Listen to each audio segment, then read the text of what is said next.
Shabbat Shalom mga kapatiran dito sa Assembly of Yahuwah Philippines. Araw po ng Biyernes ngayon at ito rin po ay araw ng pamamahinga mga kapatid.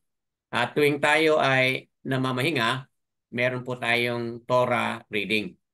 But we also declare Shalom sa mga kapatiran na ibang araw ang inyong pamamahinga mga kapatid. So sa dakong ito, bigyan natin ng kunting background ang ating Torah reading today. Sa nakaraang linggo, nabasa po natin ang pangalawang Malakyam, chapter 9. At ngayon po, ang ating pong babasahin ngayon ay chapter 10 na po, mga kapatid. So, sa chapter 10 na ito, dito natin makikita kung paano yung declaration ni Aliao o aka Elijah ay naging natupad patungkol dito sa mga pamilya ni Haring Ahab, mga kapatid. So, ngayon makikita natin kung natupad ba ang mga declaration ni Aliao o Elijah doon sa kung ano yung magiging hantungan o ending doon sa mga kapamilya, mga kamag-anak ni Haring Ahab. Bakit ba ganun kalupit mga kapatid? Because, yun na nga, ang kasalanan sa leader na ito, si Haring Ahab, talagang naging, ano po, maging matindi po yung mga kasalanang ginawa nila doon sa bansang Yasaral, mga kapatid, dahil nga King Ahab o Haring Ahab ay isang masamang hari dahil po sa kanyang asawa na si Jezebel, marami pong napatay na mga prophets, mga kapatid. At sa background na iyon, kaya nga nagtatago ito si Aliao dahil nga isa sa mga nakatanggap ng banta mula sa kaasawa ni Haring Ahab ay si Aliao, Elijah ay papatayin na rin ni Jezebel, mga kapatid. So, that being said, titingnan natin ngayon kung ano yung fulfillment. May fulfillment ba? Ano bang nangyari doon sa mga kapamilya, mga immediate na mga anak ni Haring Ahab, mga kapatid? At dito ngayon, patuloy pa yung paggamit ni Abiyawa kay Yahu, aka Jeho, mga kapatid. Si Jeho nga, sa ating napag-usapan na sa nakaraan, chapter 9, na-anointed siya at na-perform naman po ang kanyang mga gawain doon sa chapter 9. Pero patuloy pa dito sa chapter 10, mga kapatid. So, that being said, ano kaya ang maging ending sa buhay ni Jahu o Yahoo, mga kapatid? Meron ba siyang mga accomplishment? Kung meron man, then ano ba ang naging ending sa kaniyang buhay, mga kapatid? So, these are short information kung saan pwede natin mapagdugtong-dugtong at tatanungin ko kayo, batay dito sa mga short na mga information, ano kaya yung mga katanungan na meron kayo habang babasahin natin ito, mga kapatid? At kung ano man yung mga katanungan na yun, kayo na rin po ang magdiskubre kung ano yung inyong mga katanungan, kayo na rin po ang magdiskubre kung ano yung sagot batay po sa ating reading ngayon. So, that being said, let's welcome po Sister Leah Yao para sa ating Torah reading for today. Buhay po, Sister Leah. Babasahin ko po sa Tagalog. Pangalawang Hari, chapter 10, verse 1 to 36. Si Ahab ay may 70 anak na lalaki sa Samaria. Sinulatan ni Yao ang mga pinuno ng Jezreel, ang matatandang pinuno at ang mga taga-pag-alaga ng mga anak ni Ahab. Ganito ang nasa sulat. Sinulatan ko kayo sapagkat kayo ang tagapangalaga sa sambahayan ng inyong agalon at nasa pamamahala ninyo ang kanyang mga karwahe at mga kabayo, mga sandata at mga lunsod na napapaligiran ng pader. Piliin ninyo ang pinakamahusay sa mga anak ng inyong agalon. Gawin ninyo siyang hari at ipagtanggol ninyo siya. Kinilabutan sa takot ang mga pinuno sa Samaria sapagkat naisip nila na kung ang dalawang hari ay walang nagawa laban kay Yao, lalong wala silang magagawa. Kaya sinagot nila ang sulat ni Yao at kanilang sinabi, nakahanda kaming paalipin sa inyo. Susundin namin ang lahat ng ipag-uutos ninyo sa amin. Hindi kami maglalagay ng hari. Gawin na po ninyo ang inakala ninyong mabuti. Sinulatan sila uli ni Yao ang sabi sa sulat, kung talagang kampi kayo sa akin at handang sumunod sa mga utos ko, pugutan ninyo ng ulo ang mga anak ng inyong agalon at dalhin dito sa Jezreel bukas ng ganitong oras.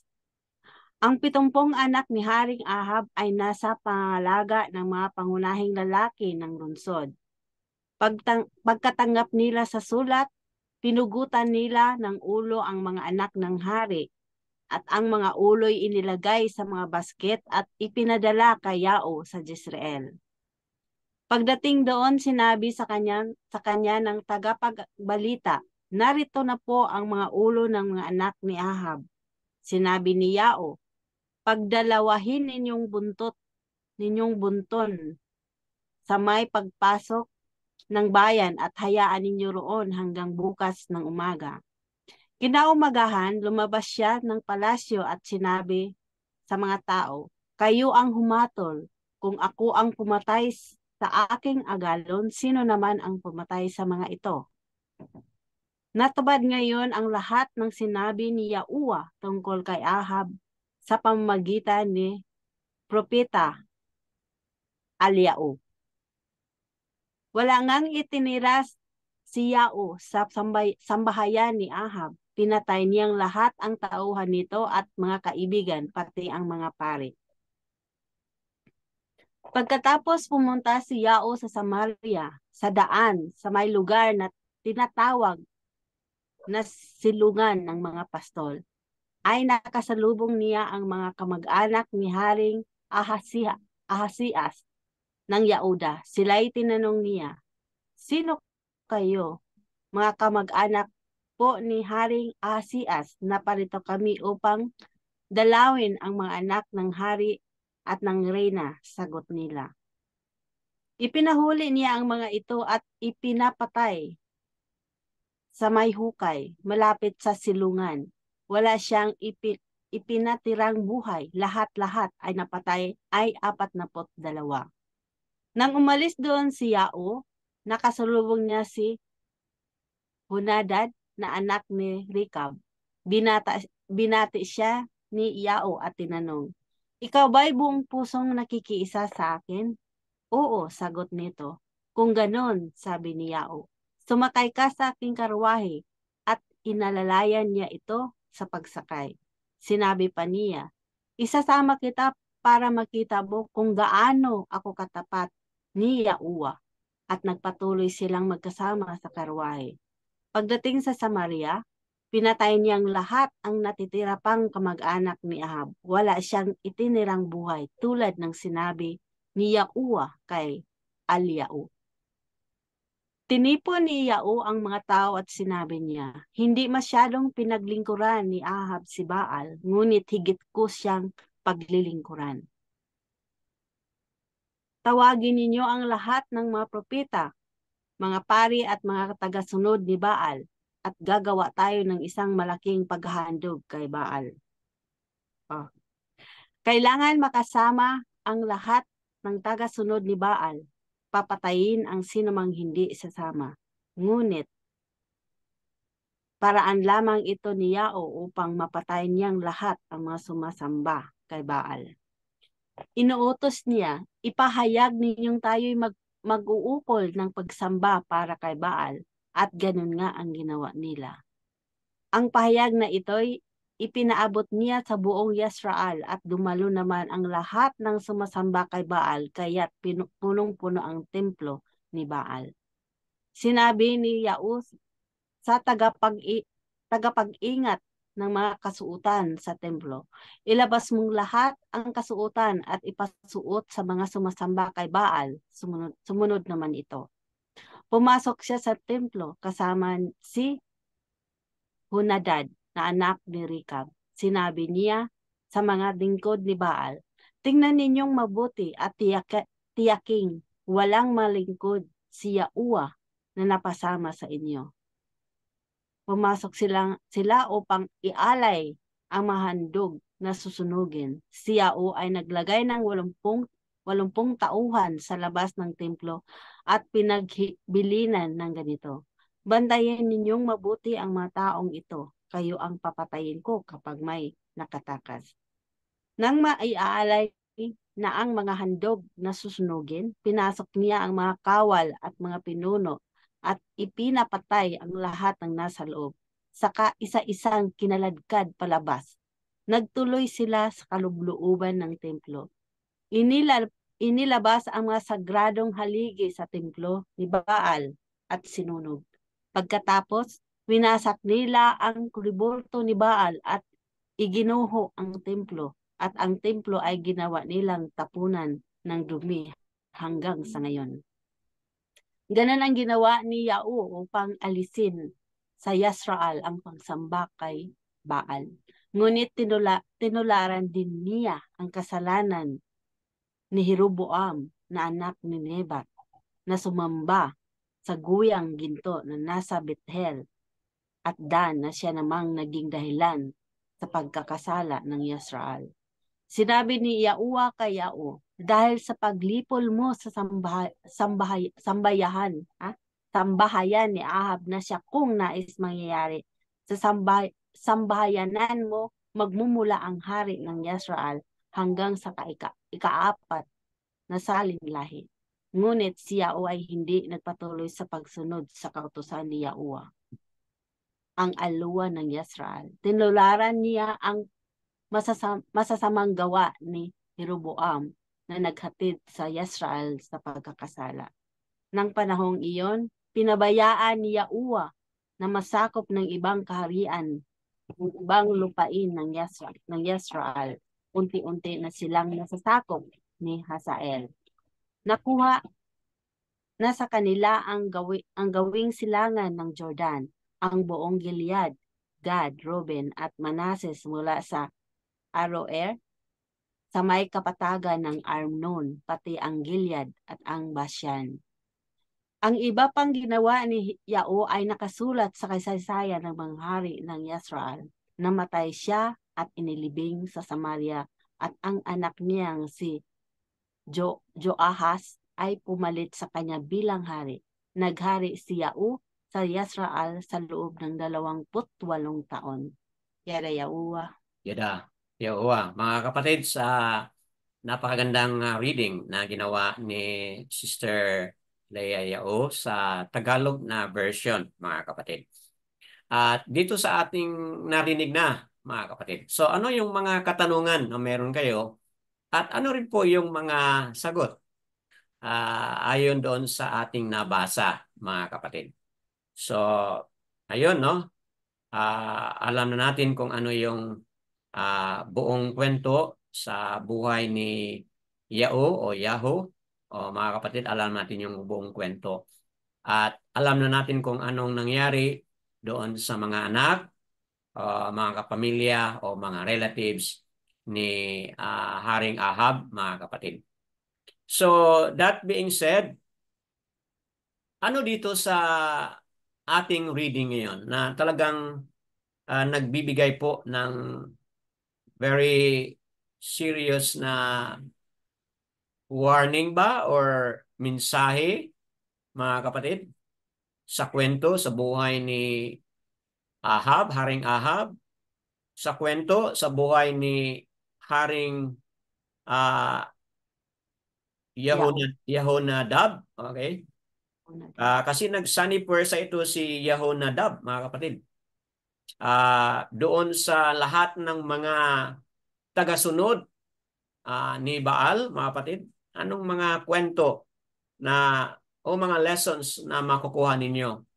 At lalo na dito sa kang Yaho na kahit paman sinunod niya lahat ang ginawa ang utos ni Abiyaoa at na-fulfill yung lahat ng mga prophecy ni Alyao patungkol kay Haring Ahab, lahat yan ay nagawa ni Yahu, mga kapatid.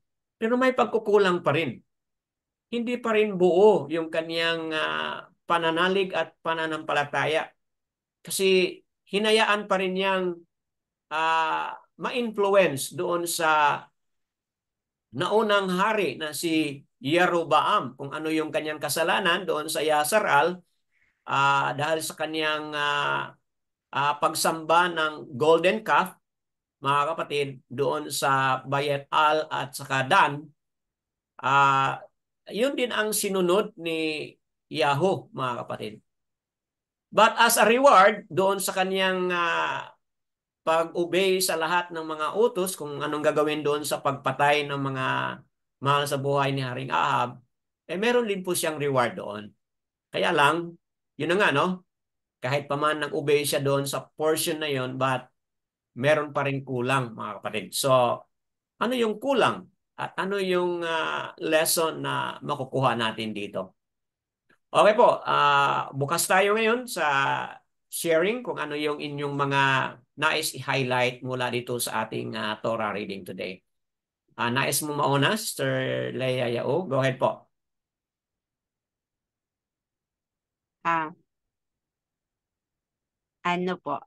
Dito po ako sa buhay ni Yao. Opo.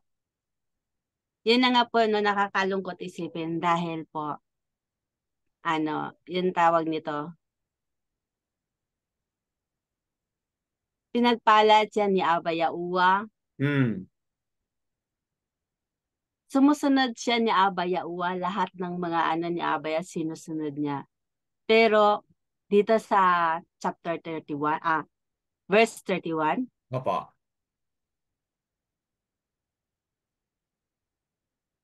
hindi siya nagpatuloy sa pagsunod ni Aba Yaua Hmm. at tinularan niya si Jeroboam. Hmm. Naghatid ng sarya-saral ng pagkakasala.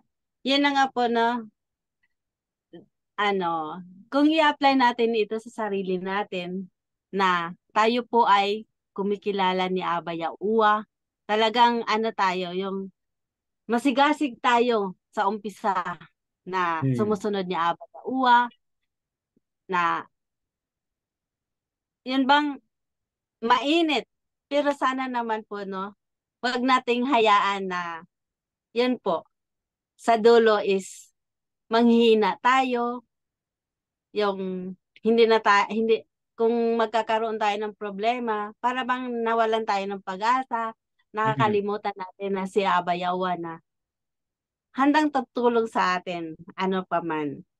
Na sana po huwag tayong matulad ni Yao, na yun po, sa umpisa ay talagang masigasig siyang tumutupad sa lahat ng ng mga utos ni Aba Yawa. Pero sa huli is, yan na nga po, hindi na siya sumunod ni Aba Yawa.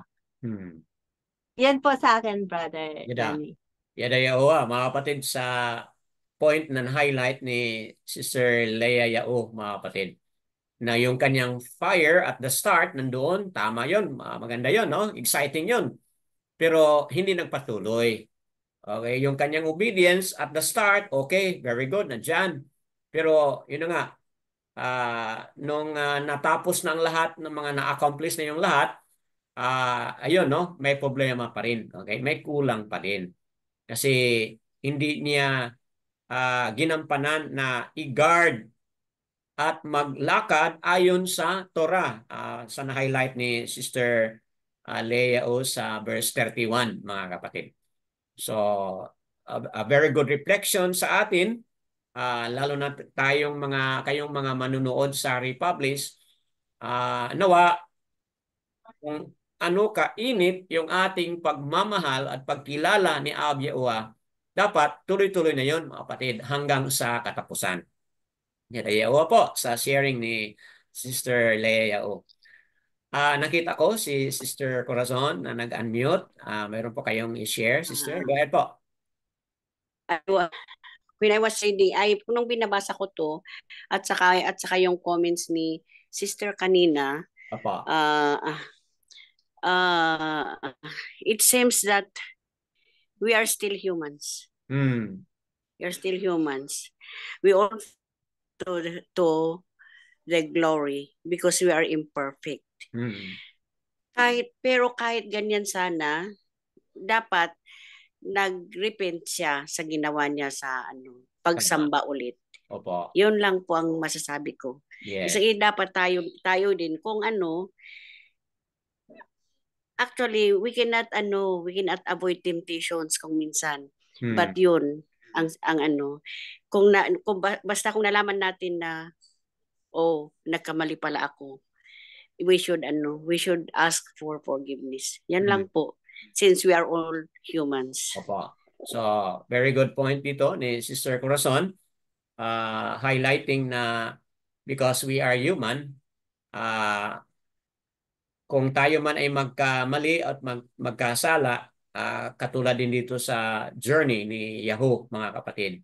Yao. So, kinanglan, huwag nating kalimutan na mag-repent, magbalik loob, maghingi ng patawad at magbalik loob kay Abba Yahuwah. So, yun po ang good lesson na na-highlight ni Sister Corazon. Very realistic po yun, Sister, di ba? Very realistic po. At mamaya, that being said and that being heard, mamaya mga kapatid, meron tayong, excuse me, meron tayong kasagutan doon sa ating titik na siyan, mga kapatid. We have an answer to that mamaya doon sa titik na siyan. Hebrew Yehudia titik na siyan, mga kapatid. Mamaya, pag-usapan natin yan kasi very relevant dito sa na-highlight na ni Sister Corazon. Go ahead po, Sister Bakar Aseyau. Sister Tessie, go ahead po. Yes po, masasabi ko dito sa sa buhay ni Yahoo, yun, agree ako sa sinabi ni Tia na Yahoo started well but did not finish well. Yun na nga, magaling siya sa umpisa, ngunit di niya tinapos ng mabuti. Natupad niya ang pinagawa sa kanya ni Abyaua na i-destroy ang lahi ni Haring Ahab, napatay lahat. Deserving siya sa credit for removing or stopping the worship of Baal in Yashar-al. No, ito ang umpisa na nagtagumpay si Yahoo dahil sa gabay at utos ni Abyaua. Ngunit, nabigo si Yahoo sa pagputol sa idolatry na yun na nga, inumpisahan ni Jeroboam na naging kagaya si Yahoo kay Haring Saul na who also started well but ended up bad. Tama.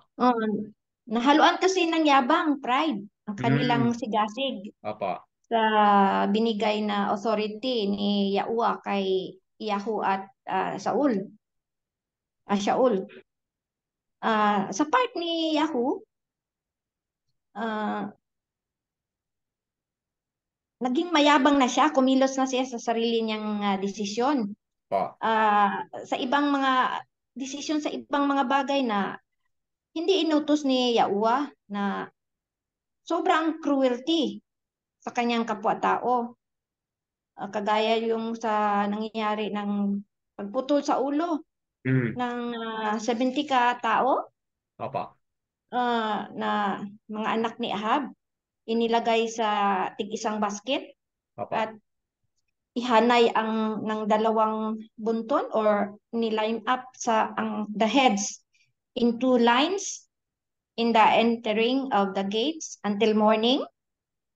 Mm, kaya meron din siyang mga ginawang hindi inutos ni Abba Yawa. Dito rin sa mm, pinagyabang ni ito yung pinagyabang rin niya ang tungkol sa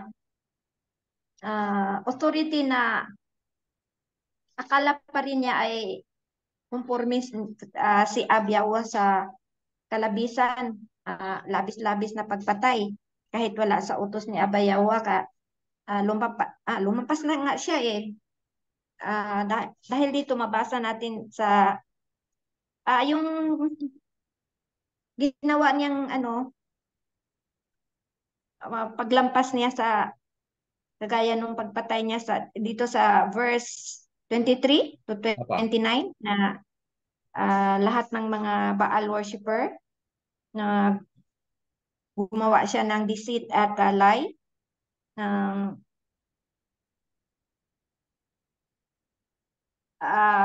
hindi inutos yun ni Abayawa na magsinungaling siya doon sa mga tao, sa mga Baal worshippers na kanyang tinipon. Ang deceit niya doon ay sinabi niyang mag-worship siya more kay Baal.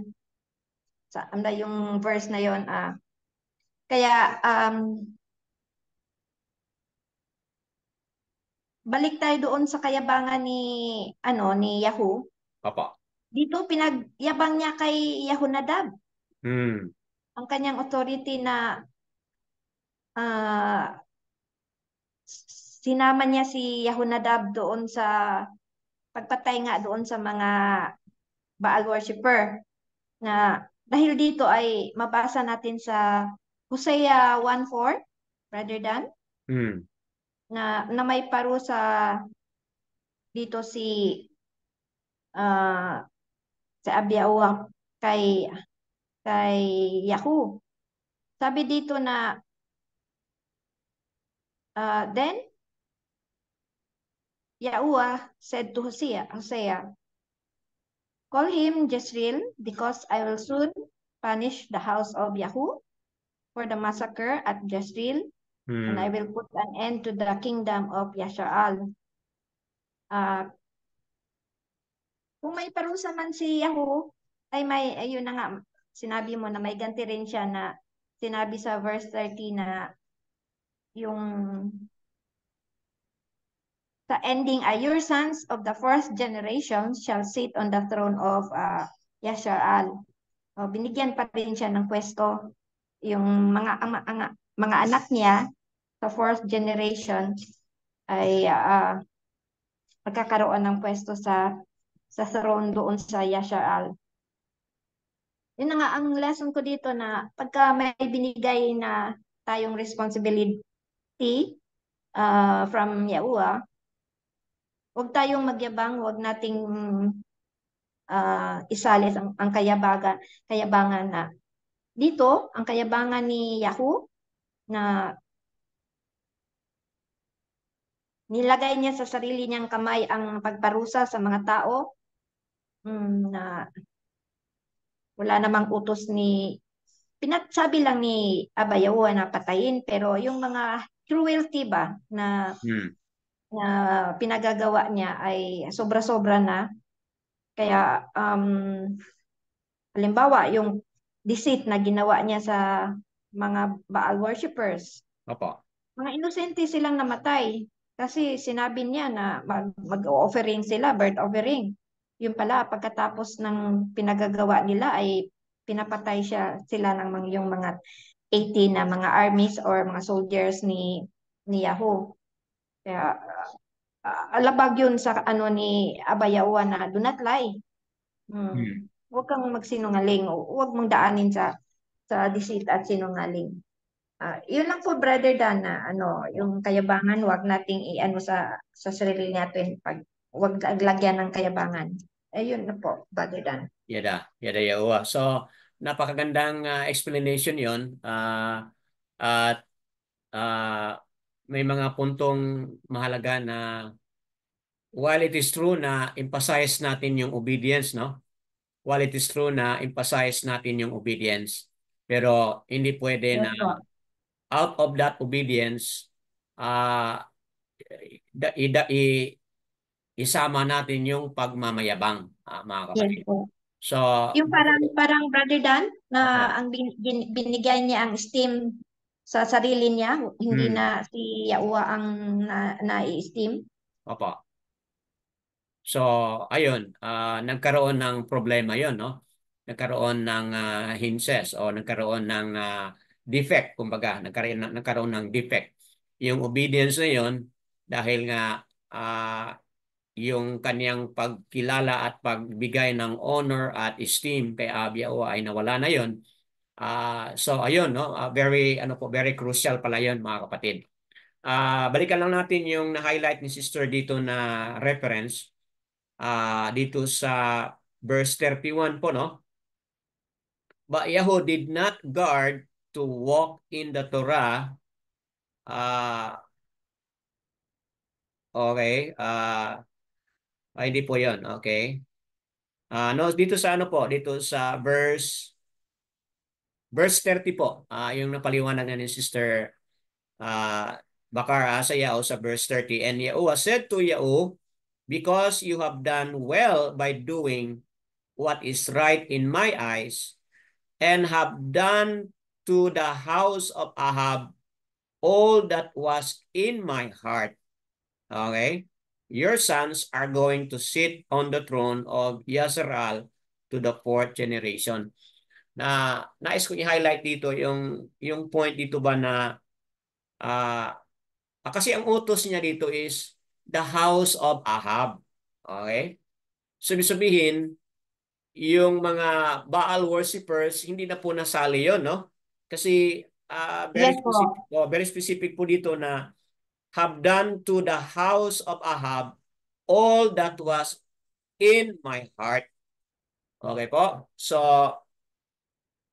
may punto doon si Sister Bakar Asayao na sumusobra si Yahoo. Bakit? Kasi sinali na rin po niya lahat ng mga prophets ni Baal, ang mga followers ni Baal, sinali na rin po niya, mga kapatid. So, ayan, may point po yun dito. Kasi very specific pala yung instruction ni Abba na yung house of Ahab, as also mentioned na rin po ni Abba Yaoa sa pamagitan ni Alyao doon sa previous na mga reading natin sa unang hari, mga kapatid. So, ayan, no? At magandang explanation din yung reference dito sa Hosea chapter 1 verse 4, no? Kung saan nabanggit diyan yung bloodshed. Si Abiyaoa ay taking vengeance, taking revenge doon sa sobrang bloodshed, no, na nangyari on the house of Yahu, mga kapatid. And put an end to the reign of the house of Yasseral. So, yun din po, may mga consequence din pala yung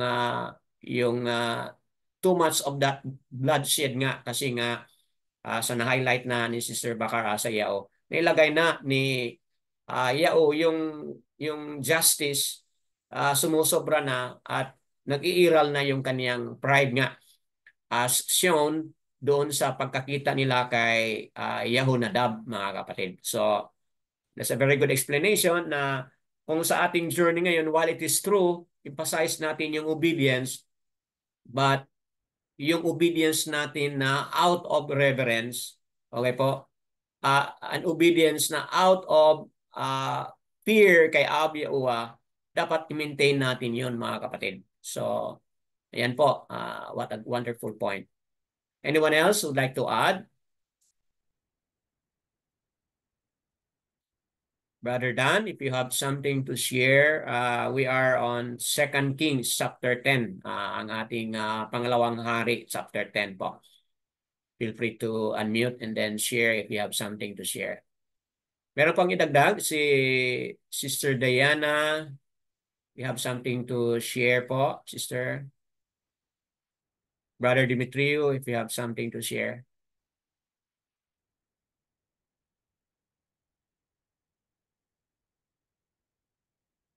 Okay, who would like to break the silence?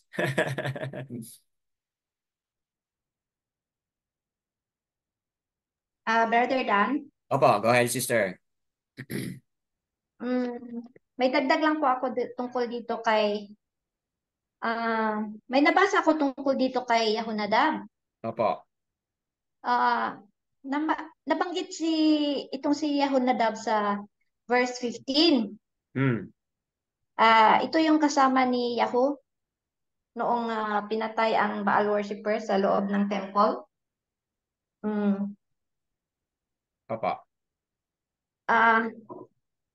Nabanggit ni Yahuwah itong si Yahonadab dito sa Jeremiah 35 verse 14 to 15. So ano po? Jeremiah o Sa Jeremiah? Jeremiah 35 35. 14 to 15. Babasahin ko po. So 35, 14 to 15 ng Jeremiah. Opo. Okay, go ahead po. Jeremiah.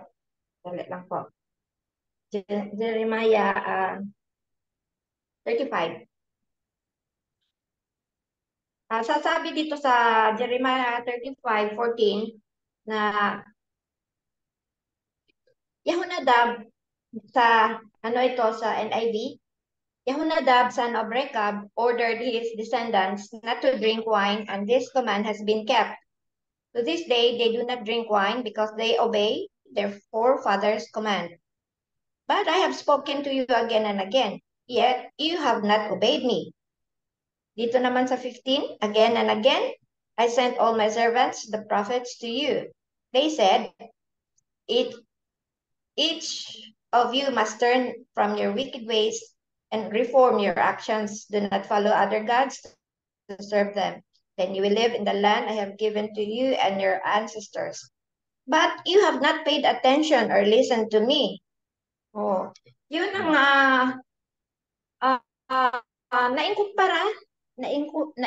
naikumpara ni Yahuwah ang obedience ng mga descendants ni Yehonadab sa mga pagka-disobedient sa mga Yasseral, sa mga utos ni Abba Yahuwah. Ang mga descendants ni Yehonadab ay inutusan niyang huwag uminom ng alak, huwag magtayo ng bahay para matirhan nila. Sa tent lang sila nakatira. Tapos pinagbawalan silang magtanim ng mga vineyard at ibang mga utos na sanlibutan. Gusto ni Yehonadab na isang simpleng buhay lamang. Sabi dito sa kasulatan na tinupad ang mga utos ni Yehonadab for 300 years ng kanyang mga descendants.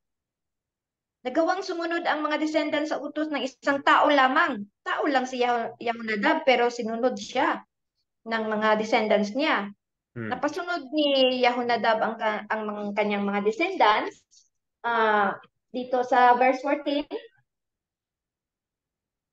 nilabas ni Yahuwah ang kanyang damdamin kung bakit ayaw siyang sundin ng mga Yasheral.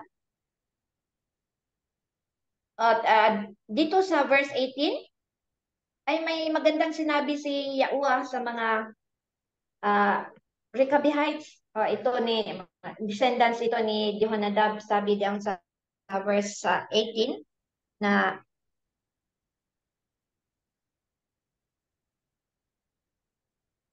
sa verse 18,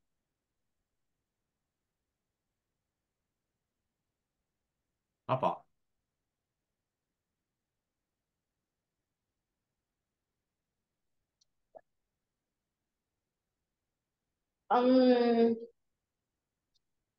yan nga na may itong obedience na nangyari sa mga Rechabites or descendants of Yehonadab ay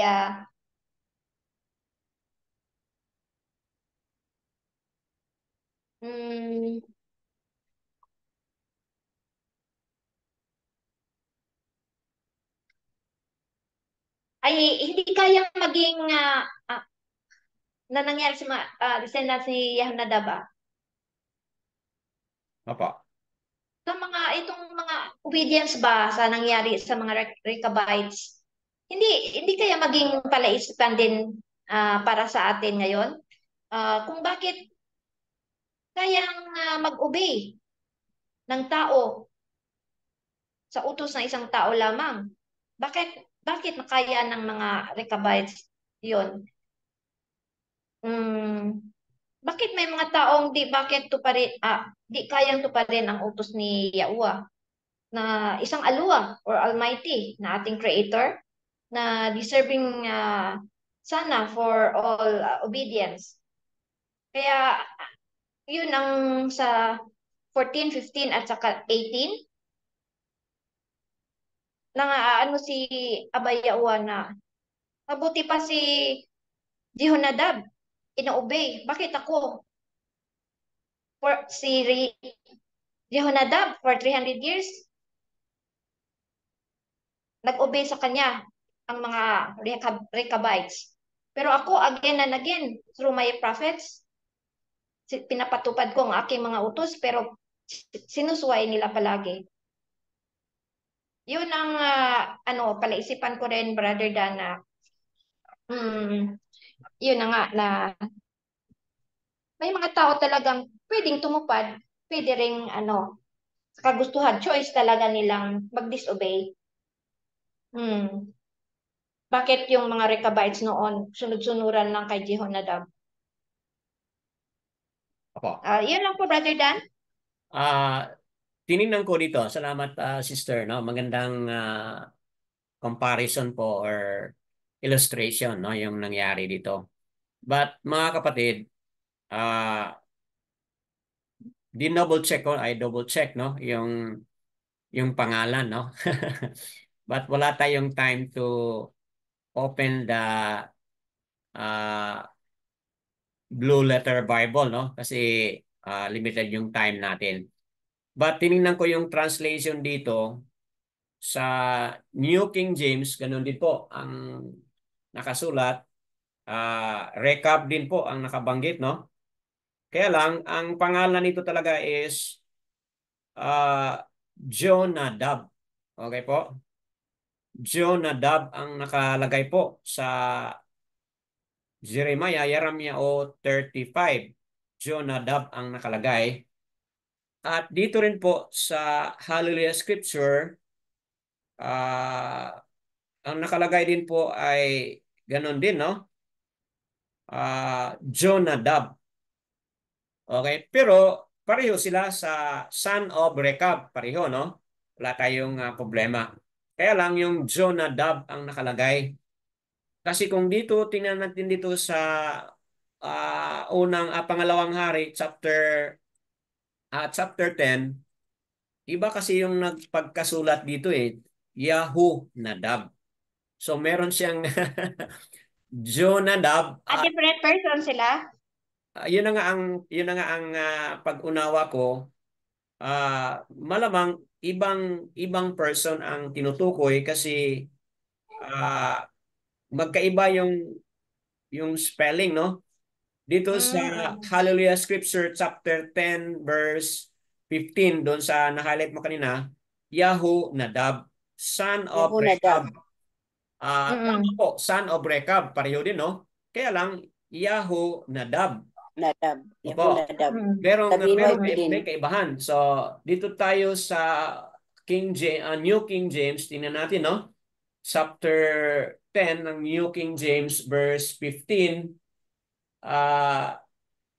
Ang nakasulat is Jehonadab, which is wala namang letter J, walang letter J sa Hebrew, kaya Yahoo-nadab. Dito po sa New King James, kasi letter J ang ginamit nila, Jehonadab. So, tingin ko magkaibang karakter ito, sister. Kaya lang, pareho sila sinabi na son of Rechab. No? Yep. Opo. Pareho sila, son of Rechab. Pero, yung spelling nila, merong may ibang kaibahan. So, kayong mga manonood sa Republish, kailangan nating suriin yon, okay? Pwede nating i-double check yan kung yung Yahoo-nadab o Jehonadab dito sa pangalawang hari is it the same with Yonadab o Jenadab? Okay? Tama ba? Jenadab sa ano po? Yahonadab naman sa BNYB. Sa BYNB. BYNB. Yahonadab. Opo. So, kailangan natin suriin yun. Kailangan natin i-double check kung okay, Jonadab, kumbaga sa New King James, Jonadab, doon sa Hallelujah Scripture, Yonadab. Sa BYNB Sister Corazon, BYNB, Yonadab din, tama? Yahonadab. Yahonadab. Ang yung hindi po, yung BYNB. Yeramyao po, sister. Yeramyao, tingnan mo po yung Yeramyao 35:15. Opo. So ibig sabihin mga kapatid, merong magkaibang kulang ng isang litra o 2 litra. Wala Brother Dan, Yermiyahu. Opo, 35 verse 15 po. 35 verse 15. 35 verse 15. Verse 15. Dali. Tama po ba? Yahonadab din? Yahonadab? Or 15. Asan yun? 4, 12, 13. 13, 14. Ang liliit kasi ito. Kaya No? And I send to you all my servants and prophets, and upward listening them, saying, turn each one of his evil way and make good your actions, and do not go after other mighty ones. Wala naman sinabi. Nasa 14 sister. Yonadab. Opo. So, Yonadab. Son of Rechab. Opo, Yonadab din ang nakasabi, Yonadab, sa BYNB, which is na-confirm din po sa Hallelujah Scripture, Yonadab. Nakalagay din po sa Hallelujah Scripture, mga kapatid. So, ayan po, para sa mga manonood sa Republish, ano lang po natin, hold on natin yung sharing na yung punto na yon, parang i-double check natin mga kapatid kung yan ba ay referring to the same person. Kasi po, bakit masasabi natin the same person? Kasi pareho yung kanilang ang kanilang mother ba yan? Rechab? Father. Father. Si pareho yung father. Rechab. Rechab, pareho. Si Rechab, opo. So, ayun, medyo magandang pagsuriin pa ng mabuti mga kapatid. So, for now, hold on lang muna and then search, let's continue to search the scripture on that matter. But you have Brother Dan. But you have a good point there, but kailangan pa natin i-verify. Go ahead po, sister. Brother Dan, may tungkol pa rin kay Yehonadab. Opo. May dagdag din po ako na yung sinabi ko kanina na hindi sure, positive issue yon na about Yehonadab. May negative naman akong nabasa tungkol kay Yehonadab dito sa 2 Samuel 13, 3-6, verse 3-6. Di ba dito natin nabasa si Yehonadab na wicked advice kay Amnon? Ano nga po yun? 2 Samuel? 2 Samuel 13. Okay. Verse? Anong verse? Verse 13, verse 3-6. Di ba ito yung si Yehonadab na nagbigay ng wicked advice kay Amnon na magsakit-sakitan? Opo. Para ipagluto si Tamar? Opo, naalala ko yan. Okay. Oo. Ito yung na wicked na kung bakit dito, yun na nga, parang contrast dito sa positive na nagpa-obey siya at inobey siya. Dito naman, ang itong Yehonadab na to, dito siya first na lumabas ang pangalan niya na okay, dito, sister Bakar Asaya, dito sa Hallelujah Scripture, Yonadab talaga. Yonadab. Okay, cunning, no? He was very cunning. Yonadab, so the same sila? Same kasi dito, sister, brother, yung mga sa dictionary ng Kadash Kadam, sabi niya, a form of each 3082, Yahunadab or Yahunadab, the name of Yasharali and of Rikabiya, Yahunadab is the same form as H319. I do not know, may code naman. So, Pero the same daw. the same. Ang tinutukoy niya, the same. Yeah. Okay. Dito sa Kadam But dictionary. dito, okay, dito sa Hallelujah Scripture, yung 2 Samuel, no? 13, sister, Yes po. kakasayaw. 2 Samuel chapter 13, verse 3, Daud's brother, now Yonadab, was very cunning man. So kapatid ni Daud ito si Opo, Yonadab. Yahunadab. Okay. Yonadab. Brother ito ni Daud, ito si Yonadab. Very cunning. Tingnan natin yung ano po, Parang New King James, chapter 13, verse ano po? 3 to 6. The same ba? Ganun din Jonadab ang nakalagay dito. Jonadab. So, okay. Mga kapatid, isuspense lang muna natin kasi Yes po. Jonadab o Yonadab, okay? Yahunadab. Malinaw dito sa pangalawang Samuel na cunning, was very cunning. So, ibig sabihin, maalam siya, ma-wise po siya, pero gamitin niya sa In a bad way. In a bad way. in a Kasi bad way. yun na nga dito sa kwento dito, ay naging guilty siya sa pagkamatay, pagka-rape ni Tamar at pagkamatay ni Amnon. Apa. Kaya siguro, Brother Dan, nagrepent yung si Yahunadab dito at nagbagong buhay at nagkaroon ng pagkakataon na maipakita sa kanyang mga kasama sa kanilang lugar ang simpleng pamumuhay na kanyang pinatupad sa kanyang mga kasama. Kaya amazing ang kanyang karisma sa mga tao at nagawa niyang ipatupad ang mga gusto niyang simpleng buhay, free from corruption of city life. Kaya obedient ang mga tao sa kanya. As of now, yun lang ang ano natin na the same itong Yahunadab sa wicked na Yahunadab doon sa kwento sa pag-rape ni Tamar. Bakit contrast sila dito sa kay Tamar, sa kwento ni Tamar at ni Amnon, wicked siya. Pero dito sa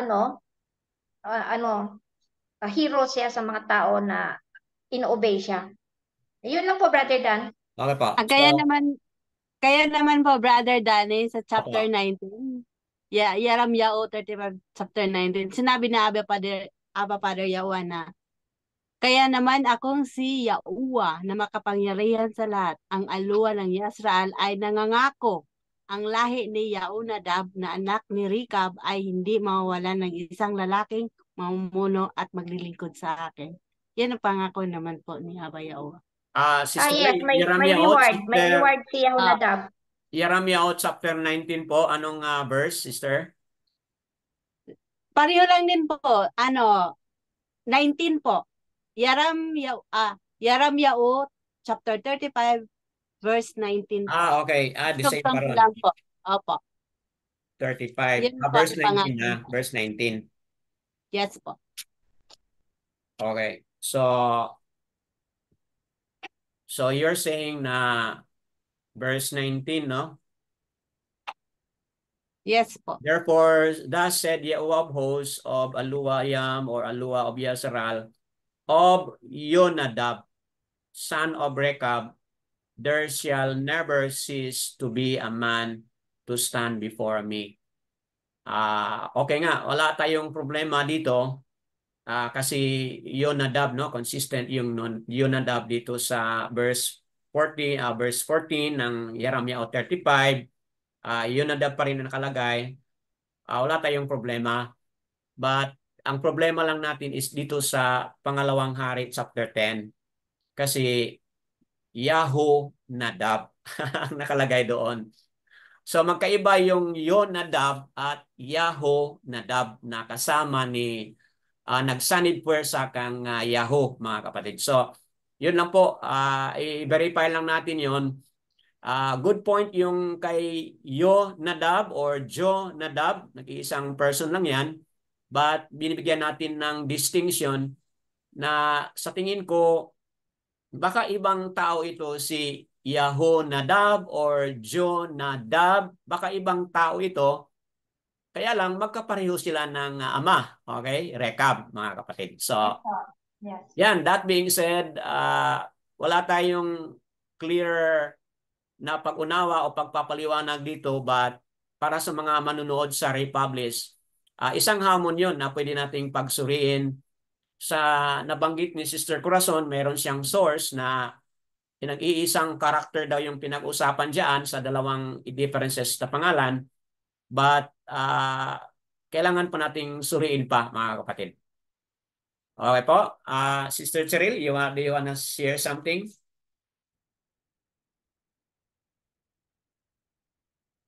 Okay po. Hindi natin marinig. Brother Demetrio, you have something to share?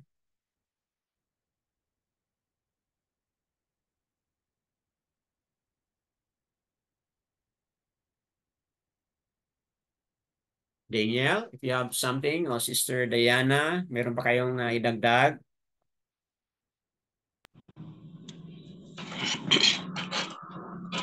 Go ahead po, Brother Demetrio. Meron po kayong sharing or something na paliwanag po? Shabbat Shalom sa lahat ng mga Yahweh believer. Opo. Nadungog man ako ang tanan nga nadungog na ako ang tanan nga diskutan ninyo, mga opinion, dunay tama, dunay sayo. So akong gitan-aw ang sa Ibohano nga Bible. Opo. Ang gibuhat ni Yahoo. Kung atong tanawon dunay labag sa kautosan ni Abba Yahuwah ang iyang nabuhat. Ako aminado ko ana. Pero ang akong atong gisugo sa iyahan ni Abba Yahuwah pinagi kay Eliseo. Nakita man gud ni Eliseo sa panagway ni Yahoo nga murag nihilak gani si Eliseo adto sa pag-atubang sa iyaha. Kay nakita niya nga sobra ang iyang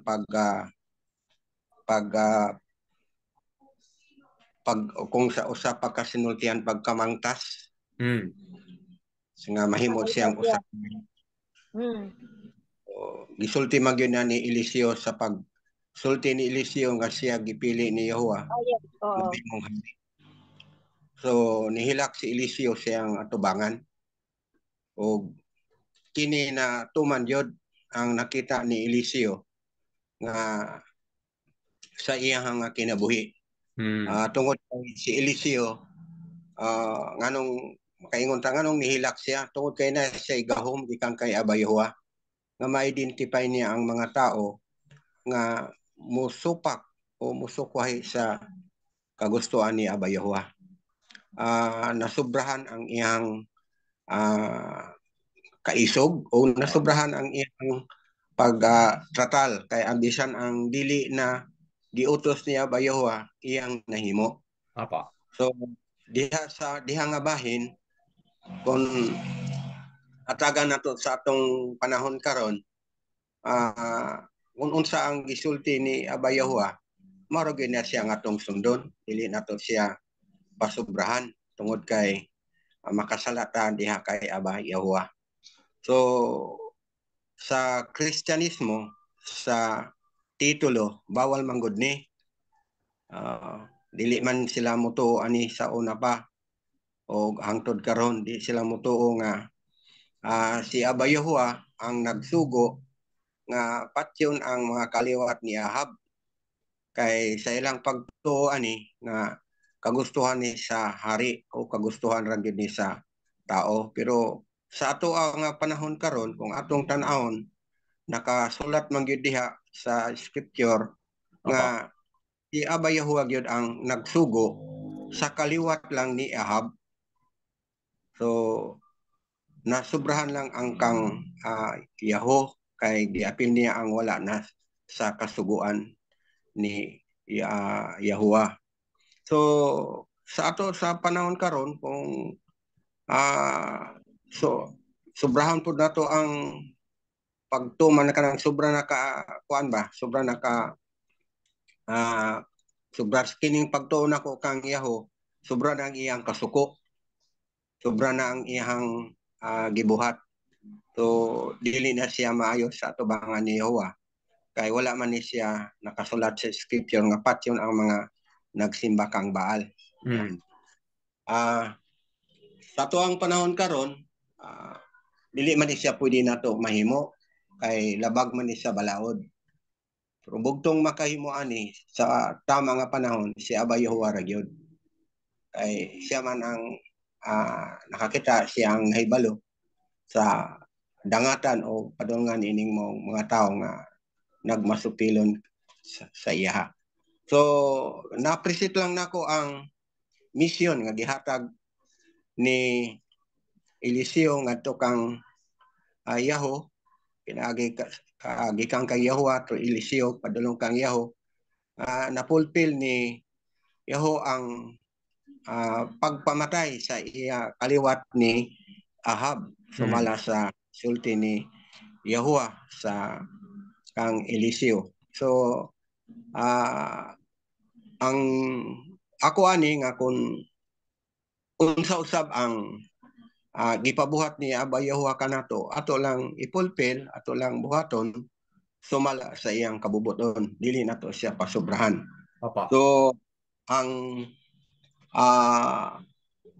para sa kuha dunay mga pangutana nalipay ba si Aba Yahuwah aning gibuhat ni Yaho nga pagpamatay aning mga nagsimba kay Baal. So sa ako ang panglantaw wala man siya gibadlong ni Yahuwah. Pero nasa consequence kay iya man gisupak.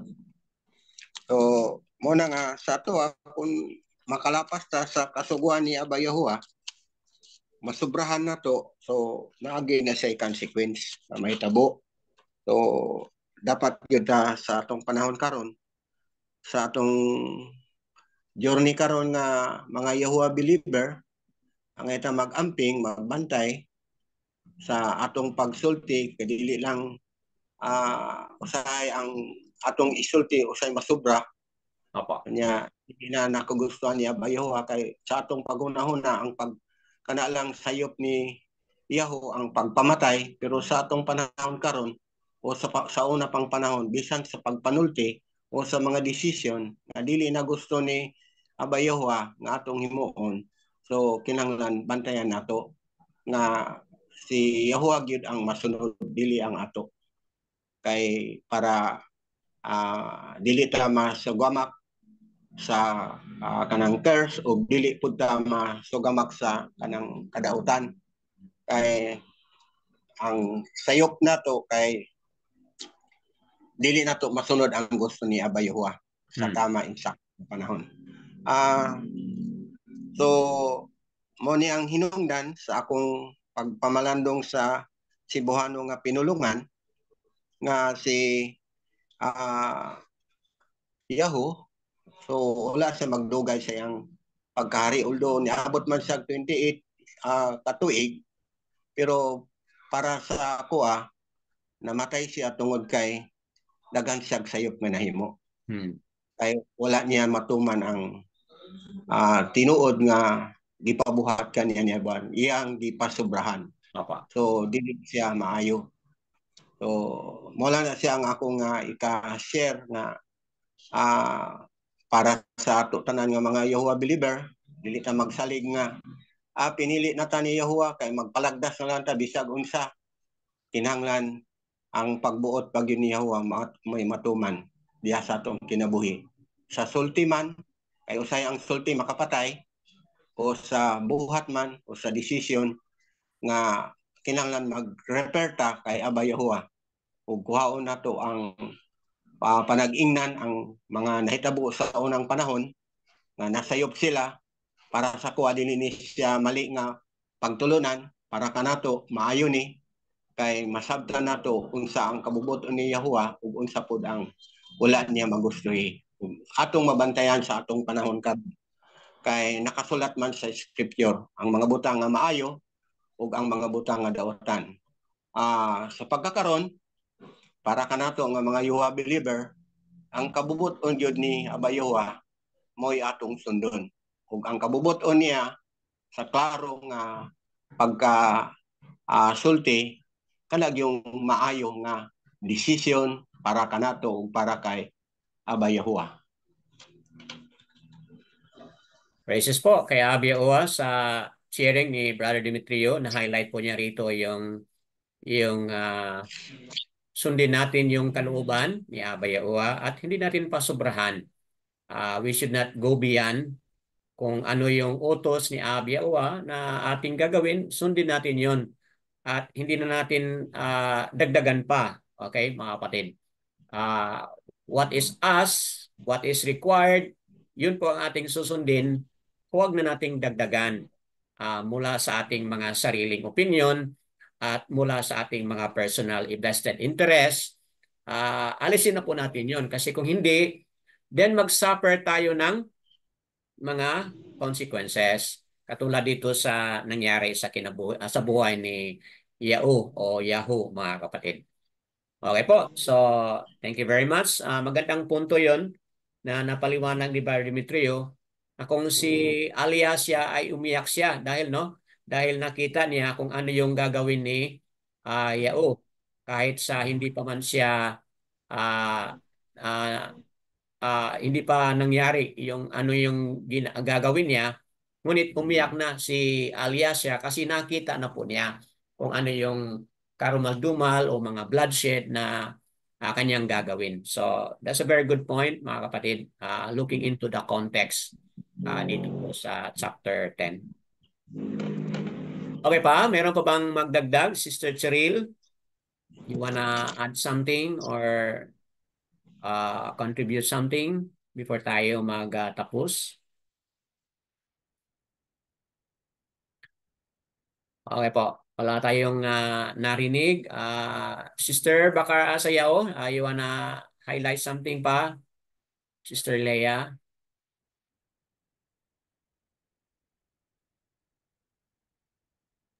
Wala na po, brother. Okay. So, mga kapatid, medyo na bitin tayo dito sa yung issue doon sa Yonadab at Yahoo-Nadab. Okay? Medyo na bitin tayo doon. But let's allow po the Ruach HaKodesh na siyang magano po. Okay. Okay lang po. Naintindihan namin, sister. Let's allow the Ruach HaKodesh na siya pong kumilos sa bawat puso at isipan natin upang sa pamamagitan nito patuloy nating suriin, mga kapatid. Suriin po natin yung ano talaga yung tamang spelling dito sa pangalan o magkaiba ba sila o hindi ba sila magkaiba. Patuloy tayong magsuri, mga kapatid, kasi napakagandang lesson po yon na dapat nating matutunan. So for now, highlight natin, mga kapatid, na mahalaga talaga yung ating obedience kasi po dito sa buhay ni Yahoo, hindi nga niya sinunod ang buong kautusan ni Aba Yahweh. Hindi niya sinunod yung Torah. Hindi siya nag-guard ng Torah. Hindi siya lumakad ayon doon sa Torah ni Aba Yahweh. Batay sa verse 31, mga kapatid, ng Pangalawang Hari, chapter 10. So, that being said, Magandang lesson yun para sa ating lahat dito, kayong mga manonood sa Republish. Guard the Torah, guard the law, live it, walk it, and practice it, mga kapatid. Kasi kung ating gagawin yun, then tayo ay mabuhay, mga kapatid. We shall live. If we choose to guard and live and walk according to the Torah, mga kapatid, ayon sa instruction ni Abba Yahuwah, then magkakaroon tayo ng buhay, magkakaroon tayo ng shalom, mga kapatid. At yun din po ay connected mamaya sa ating pag-usapan doon sa Yehudiyat letter na Shan, mga kapatid. Okay po, kung wala nang magdagdag, all esteem and praises kay Abba Yahuwah at kayong mga manunood sa Republish, nawa na stir up din po ang inyong mga puso't isipan at pamagitan niyan, patuloy pa tayong magsuri, patuloy pa tayong mangaral o mag-research, mga kapatid, at maghingi at ng kaalaman or dagdag na karunungan mula kay Abba Yahuwah. All esteem po and praises kay Abba Yahuwah sa Torah reading na ito. Yada Yahuwah.